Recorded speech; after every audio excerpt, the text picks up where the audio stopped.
Pues hemos llegado al momento de las comunicaciones orales. Preséntate, dice José María. Pues soy Lourdes Casas y vengo de Valladolid, del Centro San Juan de Dios de Valladolid. Y no digo más para no quitar tiempo. Entonces, como decía, hemos llegado al momento de las comunicaciones orales. En el marco de este congreso y del completo programa que estamos disfrutando, pues las comunicaciones aportan un valor especial en cuanto a la difusión del conocimiento, que seguro que nos va a favorecer un enriquecimiento mutuo, y también en cuanto a la visibilidad del excelente trabajo que se realiza en torno a la bioética en nuestros centros y, como hemos visto, también en otros centros, y que ojalá abra las puertas a colaboraciones futuras. A todos los que vais a exponer, que les tenemos aquí en la primera fila y la primera también la tenemos aquí, en esta sala, y a los equipos que tenéis detrás, porque en el programa tenéis las 5 comunicaciones que vamos a escuchar ahora, pero bueno, aunque aparece el primer nombre, la persona que va a subir, todos tienen detrás un gran equipo.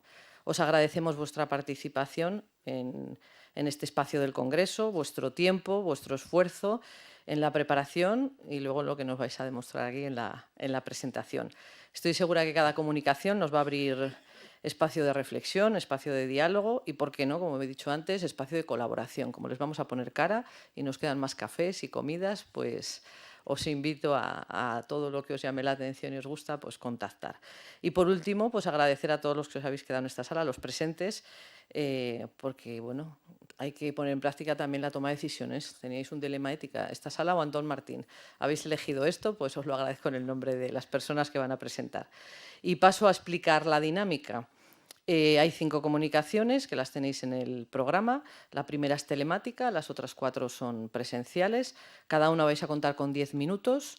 De los 10 minutos están repartidos de tal manera que 7 tenéis para la presentación y 3 para un turno de preguntas, que ya os digo yo que 3 minutos da para una pregunta y una respuesta. Pero bueno, al más espabilado, al más rápido, a ese le doy la palabra.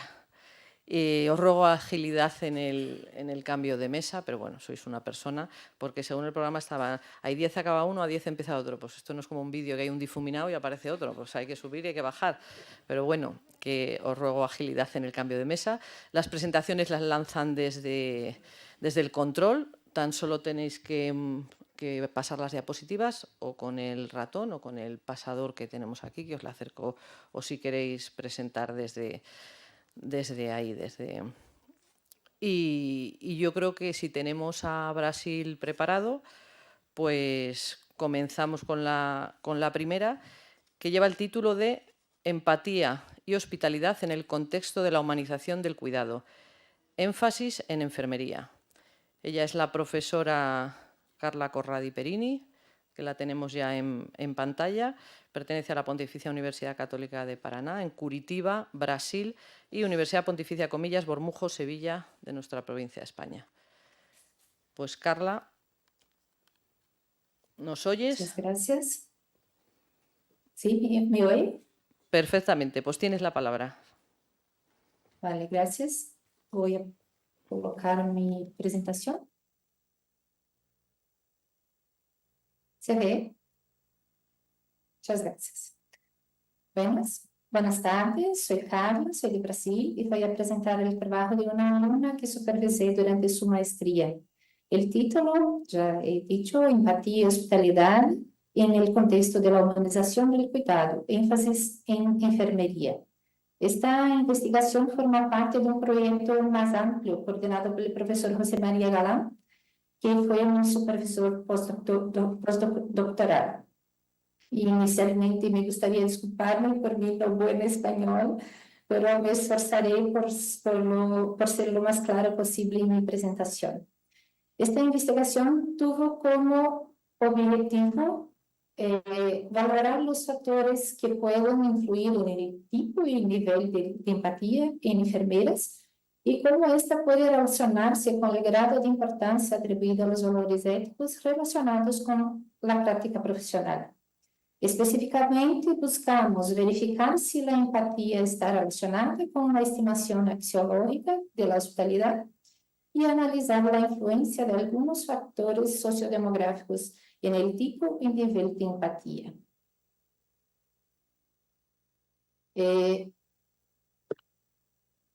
Luego de aprobación del Comité de Ética de la Universidad, la investigación se llevó a cabo en Curitiba, la ciudad de Curitiba, el capital de Paraná, en el sur de Brasil. La ciudad tiene casi 2 millones de habitantes y cuenta con 70 hospitales. Pero la investigación fue hecha en 3 grandes hospitales de la ciudad y uno era un hospital público, otro privado y uno mantenido por una institución filantrópica. En total, participaron de la investigación 126 enfermeros en que se aplicaron 2 escalas. La escala de empatía de Davis, que fue traducida y adaptada en Brasil en 2011, y la escala de hospitalidad creada por el profesor José María. Se colectaron también datos sociodemográficos que presento ahora. Aquí la caracterización de los participantes, prevaleciendo las mujeres con 86,5%, y casi mitad de los participantes trabajan con pacientes no críticos. Participaron un número similar de participantes en los 3 hospitales, sin diferencias significativas en sus características.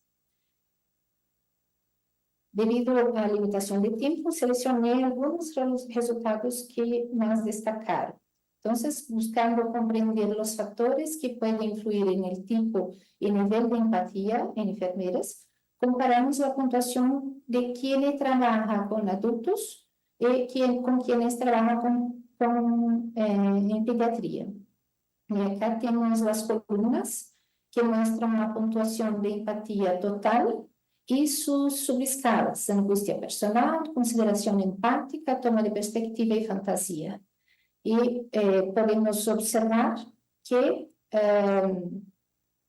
una mayor puntuación de empatía total y de angustia personal fue observada en profesionales que trabajan en pediatría.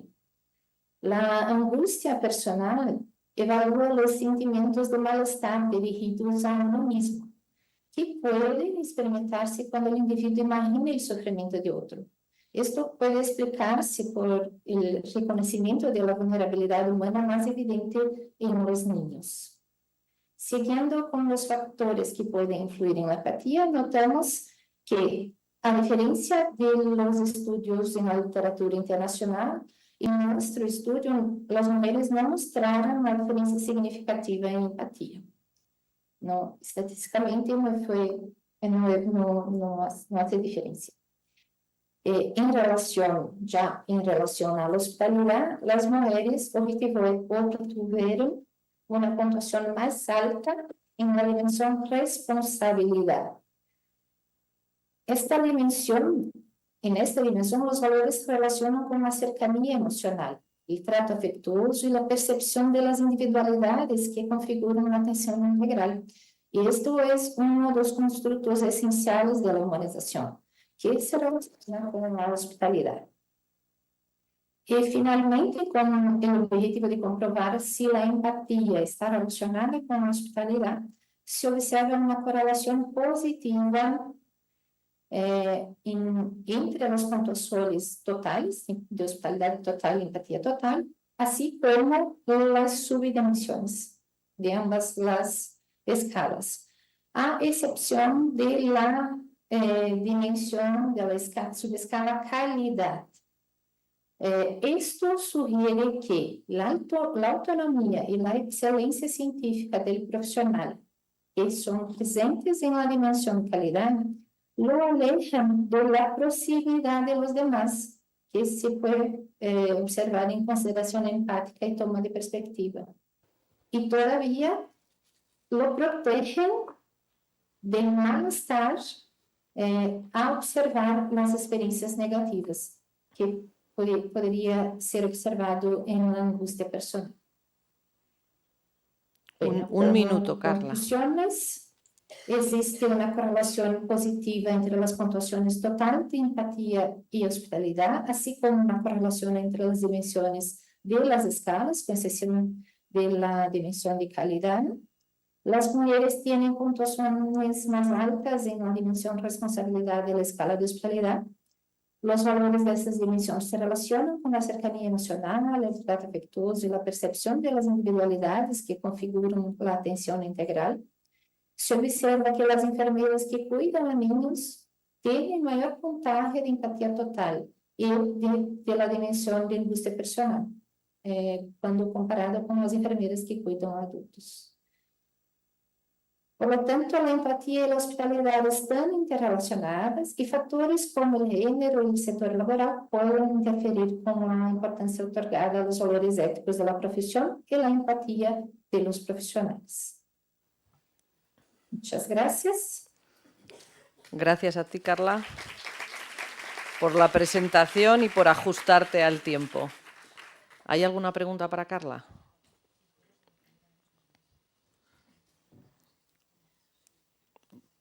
Pues no tenemos preguntas. Ha quedado muy claro. Y muchas gracias por tu exposición. Pues a continuación, la comunicación, confusión en el concepto de deseo anticipado de muerte, repercusiones éticas y clínicas en personas mayores. Doña Rosa Ruiz Aragoneses, del Centro de Humanización de la Salud San Camilo Tres Cantos, donde tú quieras, donde estés más cómoda.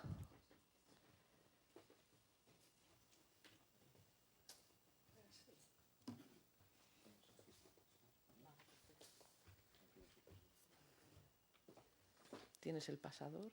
Eso es, o el ratón. Buenos días.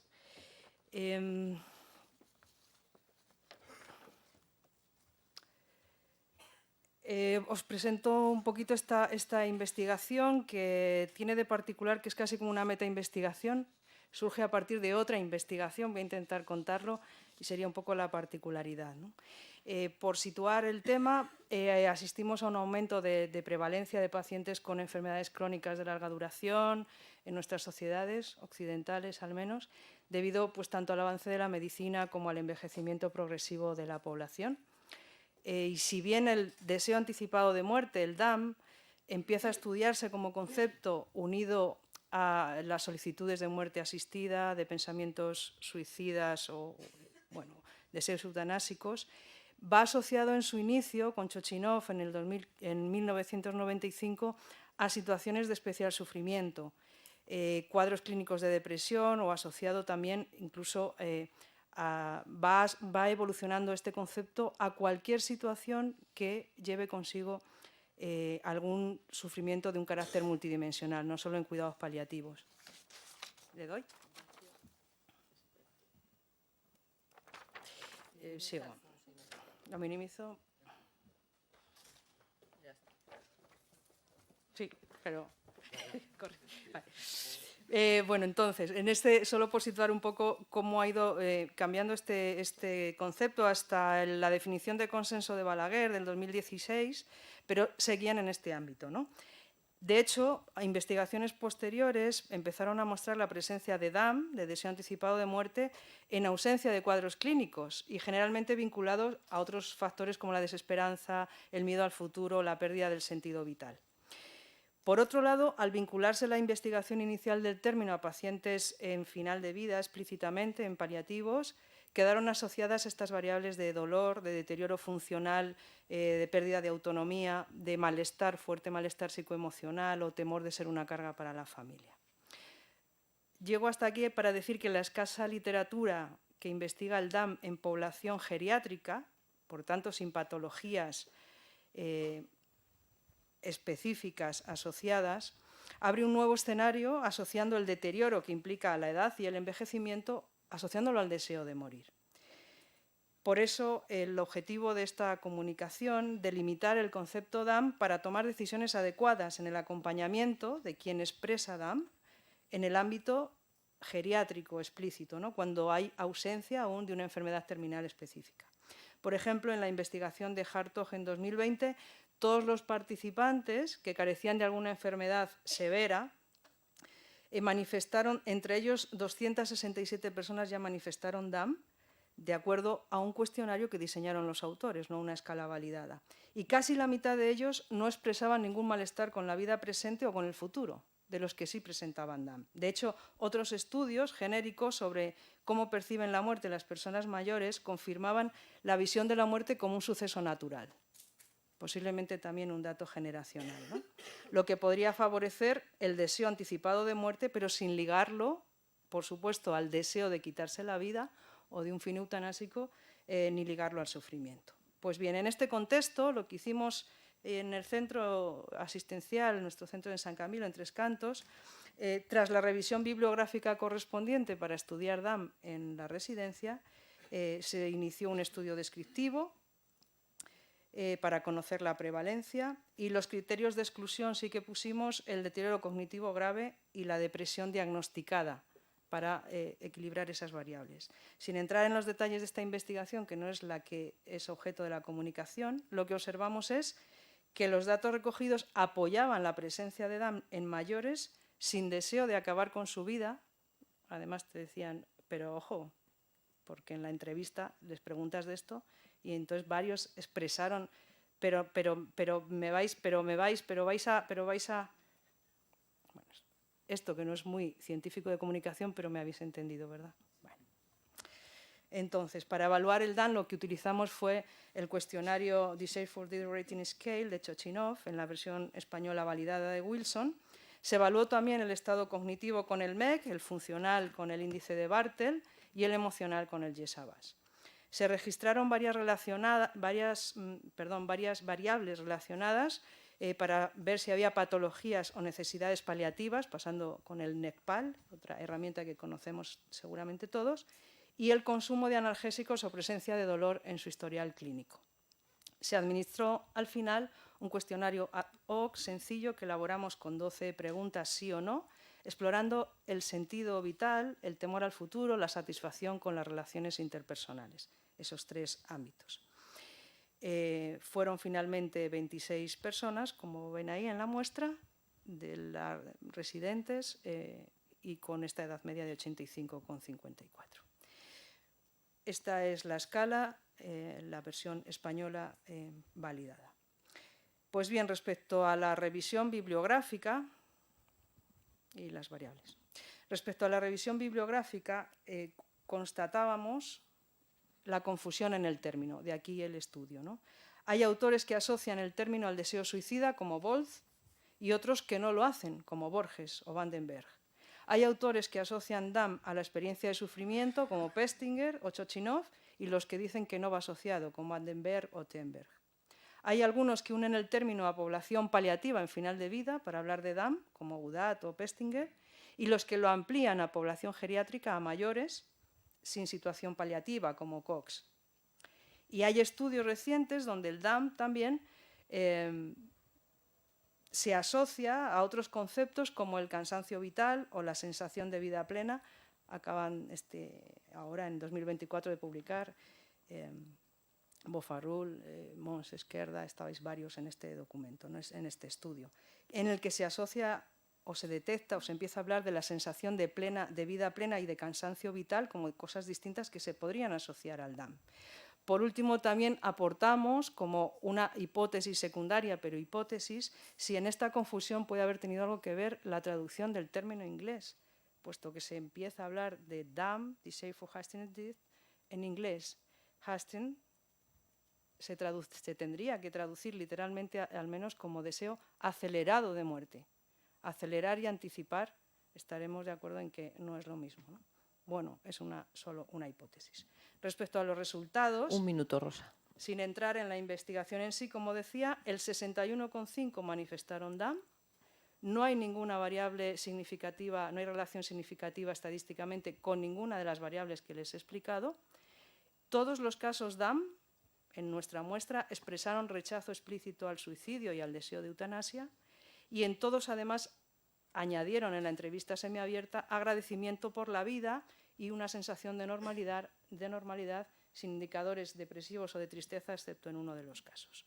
Por tanto, concluyo, los estudios iniciales de DAM partieron de enfermos crónicos con pronóstico limitado de vida y alta dosis de sufrimiento, pero tengamos cuidado porque ya sea por también la traducción del inglés, ya sea por la sintomatología asociada, podemos estar aplicando este mismo esquema en población geriátrica sin patologías severas asociadas, y sería necesario ampliar o delimitar el concepto Down para que pueda explorarse también el deseo de un cierre biográfico de modo natural, por ejemplo, cuando deseo que llegue la muerte, pero como un cierre ya hecho lo que tenía que hacer. ¿Cambiaría por completo el término o habría que crear una terminología nueva para hablar de esa situación? Por último, por tanto, creemos que también está indicando ausencia o una necesidad de un mayor abordaje bioético, tanto a la hora de plantear el acompañamiento profesional de las personas mayores en la vivencia de su propia muerte, como una adecuada comprensión de ese deseo, evitando confusiones que puedan ser un inicio, puerta, coladero a otras situaciones eutanásicas donde además la legalidad lo permite, y también quizá podría ayudar a integrar la muerte como concepto en el diálogo cultural y social, integrándolo en la vida. Muchas gracias. Pues muy interesante. Muchas gracias, Rosa. Y si tenemos una pregunta, pues te la lanzamos. José María. Claro, yo creo que lo veo claro en lo visual. Te van a pasar un micro, espera. Gracias por la Está en verde, tú habla. exposición. Pues no. ¿Ahora? Sí. Yo veo que está claro en cuanto al público, a la gente, lo que quiere. Yo creo que ellos sí que saben lo que quieren. Mi duda puede venir que no sé si lo sabemos los profesionales, interpretar bien lo que ellos quieren. Y ahí, claro, cuando un profesional dice, bueno, pues Dan, pues clarísimo, pues si quiere anticipar la muerte, ya sé cómo hay que hacerlo. La confusión, Ese es el punto. Ese es el problema, ¿no? Yo no lo sé, yo ahora no estoy a pie del paciente, pero te pregunto, no sé si mi comentario tiene sentido o no. El peligro que tiene de confundir con una legalidad que es como confundirlo con un eufemismo, eso quiero decir. Que sea un eufemismo de decir lo que no queremos decir. Yo creo Y el que el paciente peligro lo tiene es claro. que lo identifiquemos, porque hay personas que no están pidiendo, no están expresando una ideación suicida, no están expresando un deseo eutanásico, incluso pueden desear la muerte como un final natural y con cierta satisfacción vital, algo que en otras generaciones nos puede un poco, pero abriría todo un campo bioético y de concepto de la muerte y la vida y de acompañamiento profesional. Gracias. Pues muchas gracias. Y pasamos a la tercera comunicación. Venga, va. Vamos bien de tiempo. Rosa, sube otra vez, hija.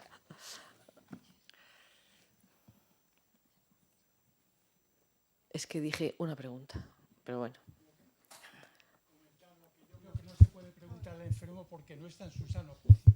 Un enfermo no está en su sano juicio para preguntar a un enfermo si quiere morirse o no quiere morirse. Tenemos que pensar en la sanidad de una persona, en que el juicio sea capaz, racional, pero cuando uno está sufriendo unas consecuencias, bajo mi punto de vista, no es capaz de aportar una opinión razonable.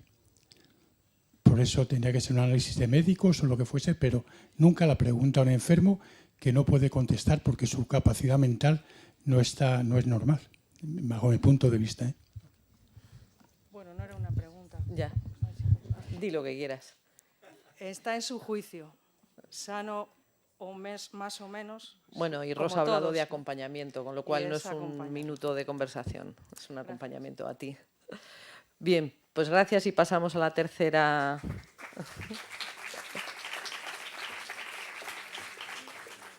A la tercera comunicación, que a mí me pareció muy chula.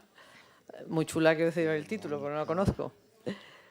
Y a Trolalia, ¿cómo comprender este concepto nos ayuda a mejorar la asistencia? Ella es doña Mónica Suárez Morgade, del Hospital San Juan de Dios de Tenerife, en Santa Cruz de Tenerife.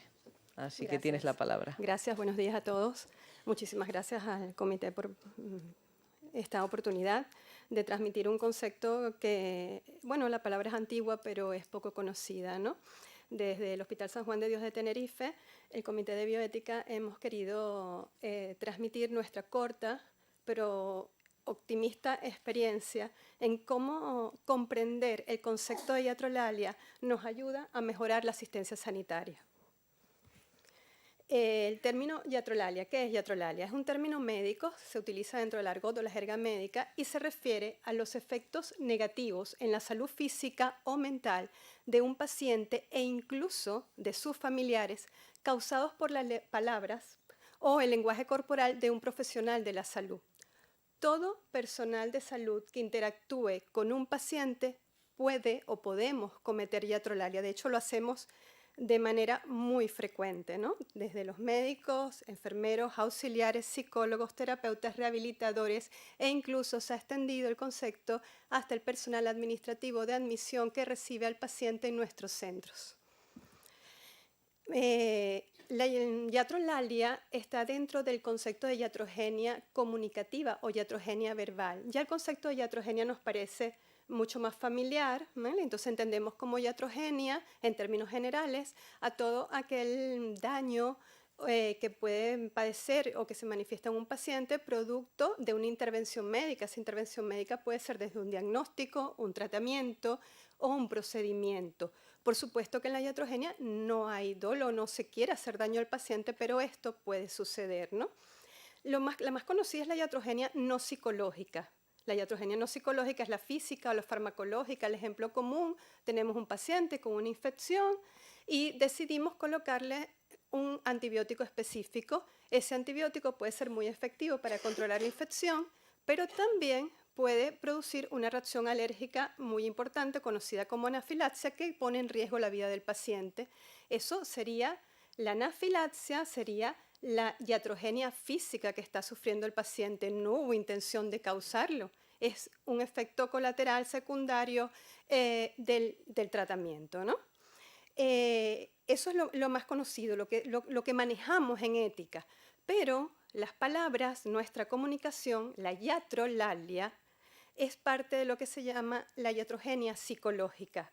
Deriva directamente del proceso de comunicación, de nuestra expresión de las ideas con el paciente y actúa sobre la subjetividad del mismo, generando que éste se afecte de forma personal, tanto en su salud física, mental y emocional, ¿de acuerdo?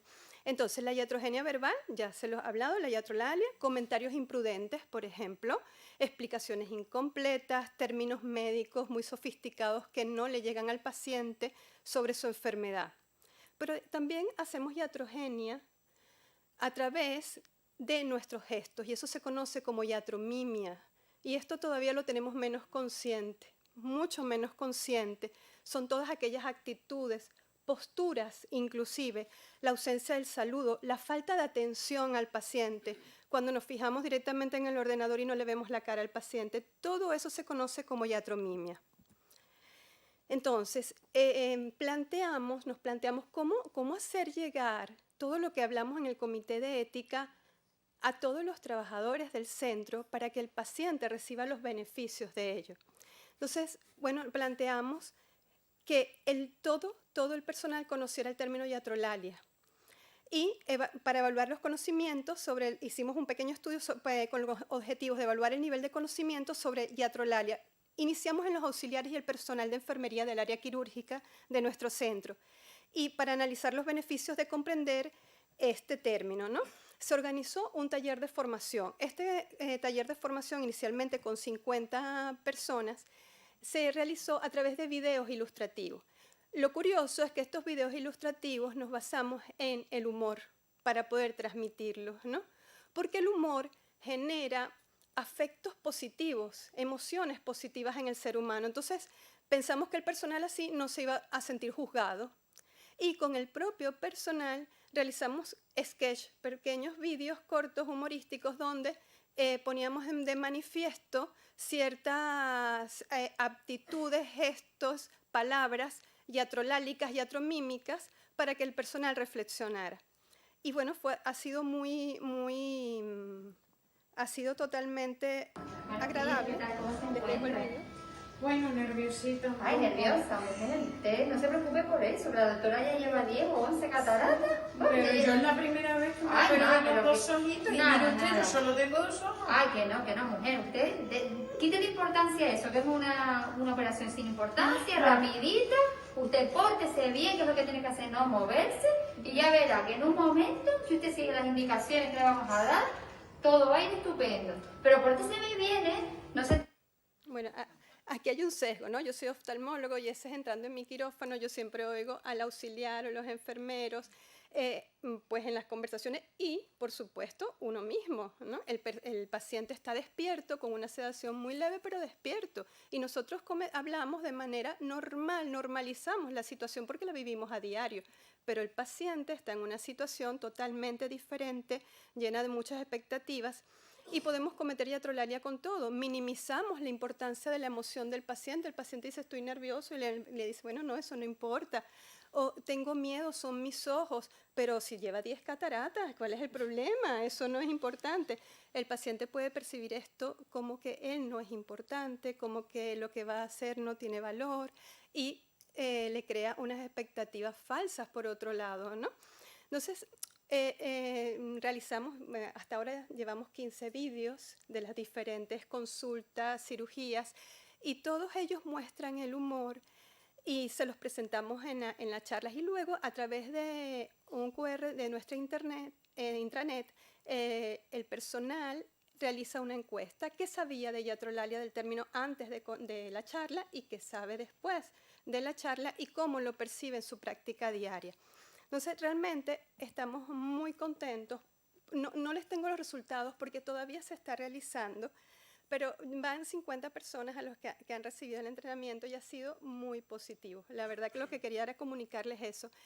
Ya en los quirófanos y en los pasillos se oye, ¡ey, eso es iatrolalia, cuidado! ¡Ey, esto es iatromímico! Un minuto, Mónica, ¿vale? Perfecto. Entonces, bueno, ¿qué hemos visto? Que hay que concienciar el impacto de nuestras palabras, de todo el personal, ¿no? Que la comunicación puede ser más efectiva siendo más empáticos con el paciente, que hay una reducción de la ansiedad del paciente si tomamos en cuenta sus emociones, fortalecemos la confianza, incluso vamos a tener mayor adherencia al tratamiento si la comunicación es idónea y si estamos conscientes de ello. Y por supuesto que tenemos que prevenir los efectos negativos de una comunicación inapropiada. El conocimiento sobre iatrolalia entre el personal de salud es crucial para mejorar la comunicación con los pacientes y disminuir los riesgos de causar efectos negativos con nuestros comentarios, conversaciones, lenguaje corporal y gestos. Y los talleres formativos, si utilizamos el humor como herramienta formativa, puede ser muy positivo, porque el impacto del humor generalmente permanece en el tiempo. De hecho, les comento fuera de todo que los lunes están esperando el personal que les mande vídeos de los que se graban en la semana y ya lo tienen. Y el vídeo no ha llegado porque les parece curioso y pueden entrar en conciencia de lo que hacemos de forma rutinaria. Pues nada, muchas gracias de Tenerife. A ti. Aquí la pregunta casi sería de cuándo es el estreno del próximo capítulo. Claro, nos tienes que pasar. Cuando yo hablaba al principio de colaboración, sí, esto es, ¿no? El poder compartir estos materiales también. Tienen la palabra.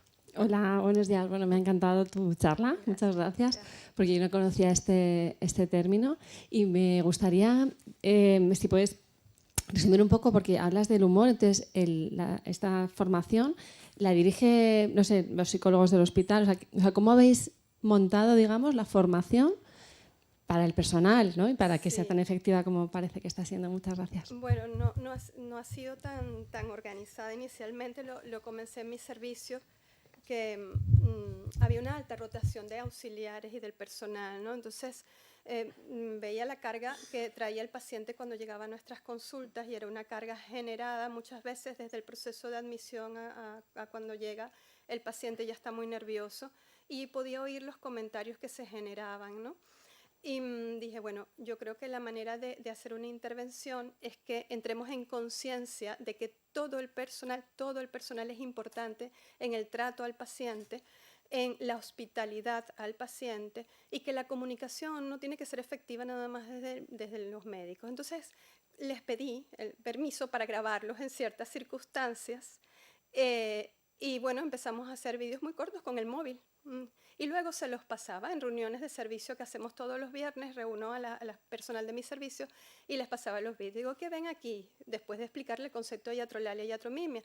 Y ellos decían, uy, esta actitud no fue la más correcta. De eso lo llevamos a algo un poquito más formal, con la ayuda de por supuesto, nuestro motor, es la doctora Rocío, quien lleva el comité de ética, y una psicóloga que es Charo, y me ayudó a estructurar las charlas, los vídeos, cómo dar la charla. Y se los dimos al personal de quirófano, que es donde también se ve, es muy frecuente todo esto. Pues le hemos pasado los vídeos y antes y después de cada vídeo les presentamos cómo no se debe hacer con ese tono humorístico, superlativo, metáforas absurdas, y luego cómo se debe hacer o cómo es quizás lo más idóneo. Y bueno, la respuesta ha sido muy favorable en muy corto tiempo. La intervención, lo que me gusta más es que el cambio es muy rápido. Entonces pasamos años en el comité ideando charlas y convocábamos charlas, y sobre todo la doctora Rocío, que trabaja arduamente en esto, y éramos los mismos en las charlas, siempre eran las mismas personas, porque parece que la motivación de ética siempre llega a los mismos. Y decimos, bueno, ¿cómo llegamos a todos? Y así lo hemos hecho, ¿no? Yo las charlas las puedo enviar, lo que tenemos, con muchísimo gusto, todos los vídeos para que lo puedan compartir y ver. Pues estupendo. Pues muchas gracias, Mónica. Y pasamos a la cuarta comunicación, que lleva por título Recomendaciones sobre información clínica y consentimiento por representación, cuando el paciente no puede o no quiere ser el receptor. Ella es la doctora María Cecilia Navarro y está en el Parc Sanitari Sant Joan de Déu de Barcelona.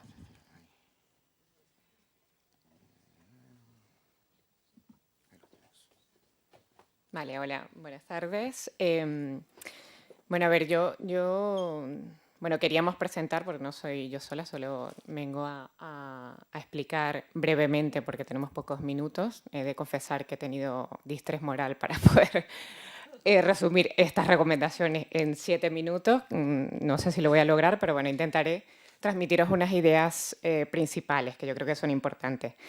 Se ha venido hablando el tema de la comunicación, lo comentaba ayer la doctora Esquerda, ¿no? Que lo comentaba ahora Mónica, ¿no? Con la comunicación anterior, que es que la comunicación sabemos que es imprescindible en el proceso asistencial. Y generalmente, yo formo parte del Comité de Ética Asistencial del Parc Sanitari, generalmente los conflictos que se generan muchas veces tienen que ver con problemas en la comunicación. Entonces, estas recomendaciones nacen fruto también de reflexionar sobre estos conflictos que aparecen. Y yo creo que es una guía que además contribuye a disminuir el distrés moral de los profesionales sanitarios. Evidentemente porque cuando se ven de alguna manera en estas situaciones, ¿no? Brevemente, muy brevemente, el marco legal y deontológico, ya sabemos que está el documento de recomendaciones que nos comenté antes, es un documento de recomendaciones para los profesionales sanitarios tengan de alguna manera una directriz de a quién informar y con quién tomar las decisiones, especialmente con pacientes que no pueden decidir o que no quieren decidir en un momento dado o porque tengan una figura de representación legal. Entonces, el marco legal, ya los conocemos, la Ley de Autonomía 41/2002, el Convenio de Oviedo ya más antiguo en 1997, los códigos deontológicos del Colegio de Médicos, el Código de Ética de Enfermería, todos ellos ya nos hablan de cómo transmitir la información, de quién debe ser el depositario de esta información, pero más allá de eso también nos hacen un recordatorio un poco más, nos hacen un inciso más con la Convención de los Derechos de las Personas con Discapacidad en Nueva York del 2006, que finalmente, luego de la ratificación en 2008 de España, se traduce en la ley de 8/2021, y entonces ya nos recuerdan que más allá del representante, la persona que atendida tiene que, de alguna manera, participar en esa toma de decisiones, independientemente cuál sea el grado de comprensión. O sea, que tenemos que poner las medidas necesarias. Porque en un paciente con limitaciones de competencia, para decidir o comprender la información sanitaria o para la toma de decisiones, lo que más peligra, ya sabemos, es su autonomía, ¿no? Entonces, nuestra prioridad como profesionales sanitarios tiene que ser velar por, además de, evidentemente, por su salud, pero velar por cuidar precisamente de los aspectos más vulnerables de su autonomía, su dignidad, su intimidad, ¿no? Existen, digamos que, 3 niveles de decisiones para esta, bueno, como 3 criterios que podemos para la toma de decisiones. Tenemos el criterio subjetivo como primer nivel, que es se aplica cuando el paciente ha expresado voluntades anticipadas o que de alguna manera se conocen que, por ejemplo, se busca información sobre lo que habría que querer el paciente a través de testimonios, notas clínicas previas. Si no contamos con eso, tenemos el juicio sustitutivo, que entonces cuando es un representante expresa lo que el paciente hubiese querido, ¿no? Entendiendo, bueno, que sobre todo evitando imponer sus propios valores. Si no contamos ni con la posibilidad de encontrar voluntades anticipadas, ni ninguna información, ni tampoco un representante, entonces ya vamos al tercer nivel, que sería el criterio del mejor interés. Se aplica cuando no tenemos información y se considera, pues esto normalmente es con el equipo asistencial, considerando el bien mayor del paciente. Nosotros desde el Comité de Ética Asistencial, el documento de recomendaciones es amplio. Entonces, intentamos resumirlo de alguna manera en este algoritmo, que brevemente os los explico. Tenemos aquí por edad, menores de 18 años. Entonces, bueno, ya sabemos, menores de 16 años, es competente y maduro, decide la persona, ¿no? Si no es competente para consentir, decide su representante, después de escuchar preferiblemente al menor, especialmente si es mayor de 12 años. Si es mayor de 16 años, que ya es una mayoría de edad sanitaria y es competente, pues decide la persona. Excepto para, en casos de trasplante, reproducción asistida, ensayos clínicos o donación, que entonces tienen que tener más de 18 años. Y tenemos ya entonces la mayoría de edad con figuras de soporte por representación legalmente asignada, que son los que antiguamente conocíamos como los que estaban incapacitados totalmente, digamos, ¿no? Que entonces esto decidía la persona que le da soporte con funciones representativas. ¿Qué es importante aquí? Que el representante debe recordar que va a tomar la decisión considerando los valores de la persona y que hay que hacerla partícipe, ¿no? Que esto es lo que nos trae de la Convención de los Derechos de las Personas con Discapacidad, hacerla partícipe en la medida de lo posible. Cuando hay una mayoría de edad sin figura de soporte por representación legalmente designada, por norma general decía la persona, y si a criterio del profesional la persona no tiene competencia para decidir, pues decide la persona vinculada. Aquí me detengo un momento porque es importante, yo creo que estas son como las ideas más importantes que nos tenemos que llevar, y es que, primero, el papel de representante, aquí normalmente la persona vinculada tiene que ser alguien, digamos que idealmente haya podido escoger la propia persona afectada cuando tenía posibilidades de hacerlo, ¿no? Que es una persona próxima, que pueda conocer sus valores, que pueda conocer su proyecto vital, que de alguna manera pueda decidir tomando en cuenta los valores de esta persona. Generalmente suelen ser, en primer lugar, el cónyuge o pareja de hecho o los familiares directos como padres o hijos. Tienes un minuto, Cecilia. Vale. Entonces, por parte de los profesionales sanitarios, que es importante, importantísimo, nosotros identificar al inicio del proceso asistencial la persona que va a servir de interlocutor. Generalmente, o sea, que preferiblemente sea una sola persona. Y no solamente el interlocutor del paciente, sino también el que va a servir de interlocutor del equipo asistencial. Un informador, porque es tan problemático tener varios interlocutores, varios representantes, como varios informadores, que eso es uno de los conflictos que suele pasar también.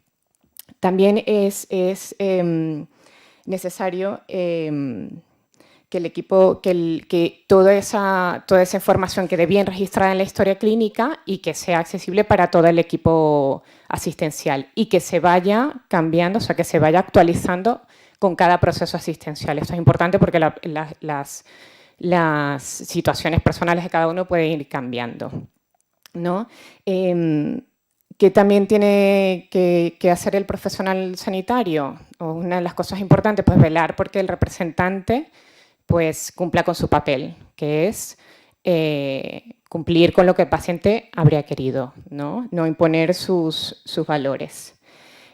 También es importante considerar que a la hora de dar información, si hay previsiblemente, si por ejemplo, la recuperación se prevé que puede ser próxima y hay un margen prudente para poder esperar, pues dar la información necesaria, imprescindible para los objetivos asistenciales para esperar a que la persona atendida se recupere y poder hacerla partícipe de la toma de decisiones.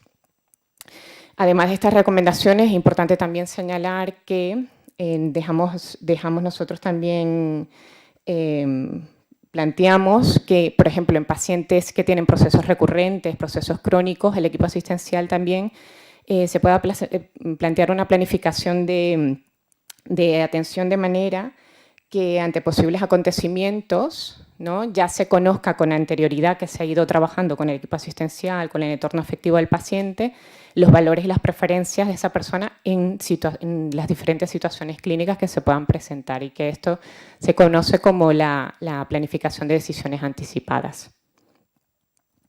Bueno, me he dejado muchas cosas porque ya lo he dicho que he estado con distrés moral para intentar resumirlo, pero bueno, encantada de comentar alguna cosa si tenéis alguna pregunta. Gracias. A ti. Pues Cecilia, quedaros con su cara, porque como ha consumido el tiempo de preguntas, pues bueno.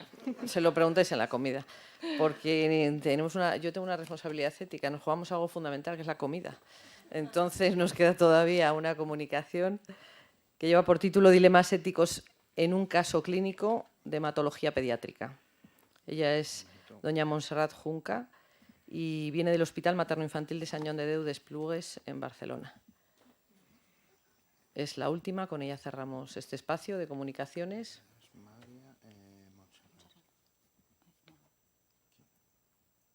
Y en este espacio publicitario os digo que comemos donde ayer, en el comedor del albergue. Entonces, cuando salgamos por la puerta esta, giramos hacia la izquierda, subimos la rampa y si no, como las ovejas en rebaño, subimos y ahí comeremos a las 2:30. Tienes la palabra. Muchas gracias. He elegido este caso básicamente por el distrés moral que hemos hablado antes, que generó en todos los profesionales que atendieron a este paciente, que era un paciente pediátrico, tanto durante su enfermedad como durante el proceso de final de vida. Es el caso que presentó el Servicio de Hematología del Hospital de Barcelona, de Sant Joan de Déu, que lo presentó al Comité de Ética Asistencial en abril del 2024. El caso de un adolescente de 16 años diagnosticado de una leucemia linfoblástica aguda de fenotipo B común en Perú. Presentó allí fracaso en 2 líneas de tratamiento y allí decidieron quimioterapia paliativa. Entonces los padres acudieron al servicio de urgencias del Hospital Sant Joan de Déu de Barcelona en junio del 2022 y quedó ingresado. Allí fue tratado con candidato a inmunoterapia y trasplante de progenitores hematopoéticos. Se le realizó el CAR dual en el Hospital de la Paz de Madrid. Se le realizó, tuvo varias complicaciones y a los 2 meses y medio perdió el CAR. Se le realizó posteriormente el trasplante de progenitores hematopoéticos en el Hospital de Barcelona también tuvo múltiples complicaciones, estuvo bien durante una temporada, pero a los 7 meses y medio presentó una recaída medular. Dada esta mala respuesta, se consideró que el paciente era tributario a ser tratado por el Servicio de Crónicos y Paliativos del hospital. Se encontró un ensayo clínico que firmó el consentimiento del mismo paciente, con quimioterapia y otro fármaco, pero después del primer ciclo y de presentar también múltiples complicaciones, se salió del ensayo por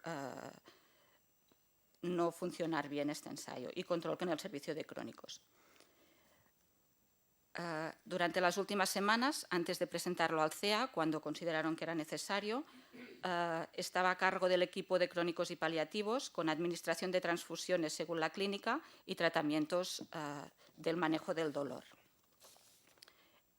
Decidieron presentarlo al Comité de Ética, no porque hubiera un conflicto ético claro, sino porque necesitaban una reflexión en este caso y para demandar apoyo y recomendaciones, porque había un conflicto con estos padres con una elevada tensión que se preveía al final de vida. Desde la perspectiva clínica, es una situación de manejo difícil del final de vida. Los profesionales en este caso estaban alineados en la conducta a seguir, en no utilizar tratamientos fútiles, en la adecuación terapéutica y en priorizar el confort del menor, pero la familia manifestaba en todo momento sensación de abandono. Cuestionan y dudan de los profesionales, a enfermería se lo cuestiona cuando se le administra la medicación y por el equipo de crónicos perciben algunas de sus decisiones como adversas. En el Comité de Ética se dejó claro que no había un problema ético, sino que necesitábamos una reflexión y que teníamos aquí una complicada gestión de la relación con esta familia. Se preguntó por la opinión de Manuel, del niño, que era del adolescente, que era una relación muy fusionada con su padre, que era difícil entrevistarlo a solas y que era consciente de su estado y de su pronóstico. En algún momento él había manifestado querer estar en casa, estuvo durante algún periodo en casa, bien controlado por el equipo de crónicos, pero cuando el paciente empeoraba, los papás lo llevaban a otros hospitales demandando transfusiones. Este chico es un paciente que, dado el empeoramiento, pues manifestaba que quería estar en casa, pero cuando las decisiones las tomaba el padre, estaba muy de acuerdo con lo que decían ellos. Es un menor maduro, con capacidad cognitiva y emocional suficiente para entender la gravedad de su situación, y él mismo ya tenía 18 años cuando entró en el ensayo clínico y firmó él el consentimiento para este ensayo. Vino desde Perú, sus padres lo trajeron aquí para un tratamiento no disponible en su país. Esto genera en nuestro hospital, se da muy frecuentemente, diferencias culturales muy importantes porque tienen un enfrentamiento con la enfermedad y con la muerte diferente y tienen poco soporte familiar y social. Este paciente tenía 3 hermanos en Perú y una hermana que estaba aquí en Barcelona con ellos. Cuando en el hospital se trata a un paciente desde Perú, que vienen desde Perú, para tramitar su cobertura sanitaria debe hacerse un informe social y uno médico y se elabora un plan terapéutico con opción curativa si es posible. Y después pasan una entrevista con el área de Relaciones Internacionales y Cooperación Sanitaria. En este caso se da al menor la cobertura sanitaria, pero los padres están en situación irregular, tanto sanitaria como social, como para trabajo, como para vivienda. Y esto genera solicitar muchas demandas de ayuda a los servicios sociales, tanto del hospital como externos. La hospitalidad que hablábamos un poco antes. Las recomendaciones del CEA, en este caso, es que los profesionales estén alineados en la conducta a seguir. En este caso, en esto no había mucho problema, pero el liderazgo del caso lo cogió más el equipo de hematología por haber más conflictos con el equipo de crónicos. También recomiendo establecer un plan terapéutico claro, limitando el tratamiento sintomático cuando este no era efectivo a decisión del facultativo. También encontrar un consenso con la familia y con el paciente. Y, como siempre, informar a la familia de que el caso se había presentado al CEA y ofrecer soporte para hablar con esta familia.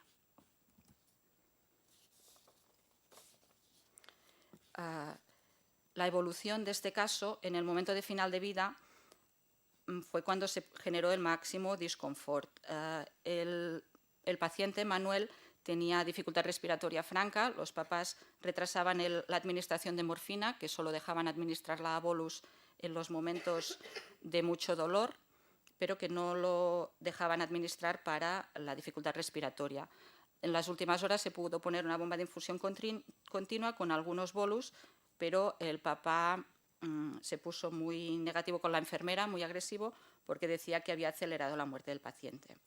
Fue un momento de gran tensión que precisó del soporte de todos los profesionales implicados en aquel momento, del equipo médico, del personal de enfermería y del personal de seguridad, por gran agresividad con estos padres. Un minuto, Montserrat. Perfecto. Y como conclusión, hemos utilizado todos los servicios disponibles en el hospital para intentar minimizar esta situación, pero estamos delante de un final de vida muy traumático, que los profesionales que se enfrentaron en este momento tuvieron una vivencia muy traumática y tuvieron que hacer un ejercicio de contención y equilibrio personal muy alto. Lo que hablaban antes de resiliencia, el distrés moral del profesional, que hablaban los profesores anteriores, creo que ellos podrían, casi la mitad de la presentación me la han resumido y me han respondido a las preguntas que podía generarme yo misma. Después de su muerte se contactó con el padre desde el servicio de psicología de la unidad de crónicos por mensaje, como se hace siempre, pero no obtuvo respuesta. O sea que es un caso que nos ha afectado a nosotros muy personalmente, tanto a los profesionales que hemos estado implicados durante su cuidado como a los profesionales que estuvieron presentes en el final de vida. Gracias. Gracias a ti. Pues tenemos para una pregunta y dos, si son ágiles, y la respuesta también. La respuesta va a ser breve. Vale. Bueno, buenos días, gracias por la presentación. En el caso de una incompetencia manifiesta, de digamos así, un error del profesional que ha hecho los tratamientos, ¿quién defiende a este médico? ¿El colegio profesional suyo? ¿La empresa donde está el médico? ¿Cómo se le soluciona el juicio, digamos, la denuncia por esta posible incompetencia por la realización de las tareas que el denunciante cree que ha hecho mal y que tiene que pagar una determinada, tanto ir a la cárcel como pagar un dinero? ¿Quién defiende a este profesional? Gracias. En este caso, los papás amenazaron con llevar a juicio y todas estas cosas. No se produjo ningún error que nosotros supiéramos o que tuviéramos claro. Ningún profesional administró más morfina de la necesaria, sino que era la vivencia del padre, de que se le estaba acelerando el proceso de muerte, de que la morfina creaba adicción, y era la mala relación de que en este padre no entramos en hacerle entender que la morfina no era realmente lo que él pensaba. En el hospital hay un servicio jurídico, no lo hemos utilizado. Bueno, yo no lo he utilizado. Mejor. Sí, que sea así. Pues la segunda pregunta y así finalizamos. A modo de reflexión, veo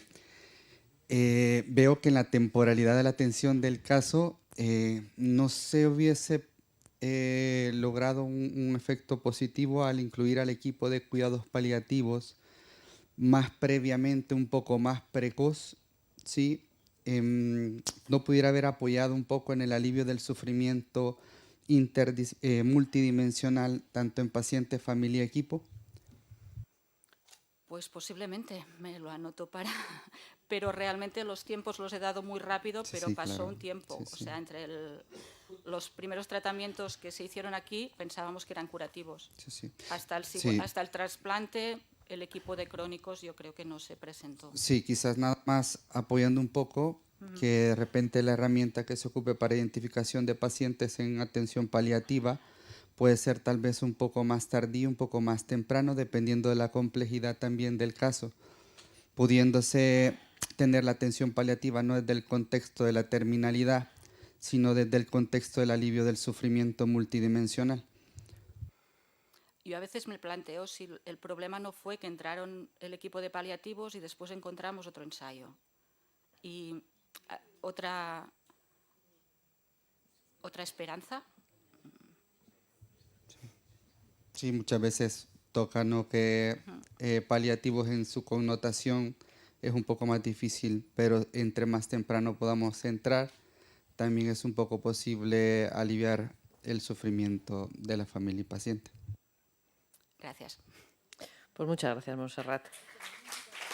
Pues hemos llegado al final de la mañana. Se ha hablado de valores éticos, de acompañamiento, de formación, de toma de decisiones, de consulta a los CEAS, con lo cual se ha puesto sobre la mesa toda la riqueza bioética que tenemos en la práctica diaria profesional.